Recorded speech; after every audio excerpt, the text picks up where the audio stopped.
I'm in Talleyrand outside of the International Longshore Hall for Local 1408. In just a couple of hours, there's a possibility of a massive strike along the East Coast.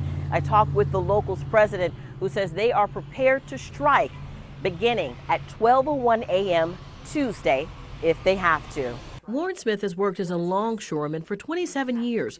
The local has about 1,800 members. Well, I'm sitting by the phone, anxiously waiting. If the United States Maritime Alliance doesn't agree to a new contract with the International Longshoremen's Association by 11:59 tonight, thousands of members along the East Coast will strike at 12:01 Tuesday morning. This is not something that we take lightly.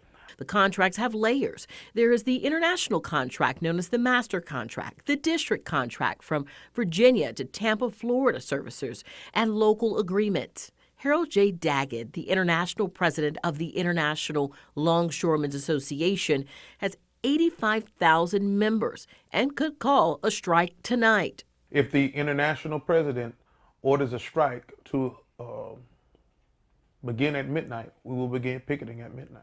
Other union groups of longshoremen have negotiated for better pay. Rod Sullivan, a maritime lawyer, explains by phone. Part of what the ILA is looking for is the West Coast equivalent of the ILA got a 32% wage increase last year. The Great Lakes Division got a 40% wage increase. But the longshoremen don't believe the USMX claims and says the USMX is making billion-dollar profits. Jim Marabella is a Jacksonville University professor of precision sciences and operations. He says the strike would have a financial impact on everyday life. 56% of all of the shipping containers that come to the U.S. come on the East Coast. That's from Massachusetts down to Texas. Marabella says exported produce, clothes, cars, car parts, and even construction supplies could be harder to get and increase in price. However, the government could force both sides to negotiate through the Taft-Hartley Act. The administration could flat out say, no, you're going to stay active for the next 90 days. You're not going to do this. Well, our current leadership won't even touch it.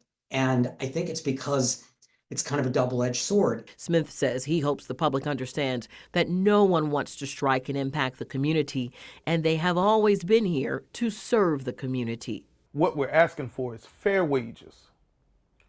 We're asking for a contract that does not allow us to be replaced with robots. And if the strike occurs, Smith says the military needs and passenger ships will continue to be serviced.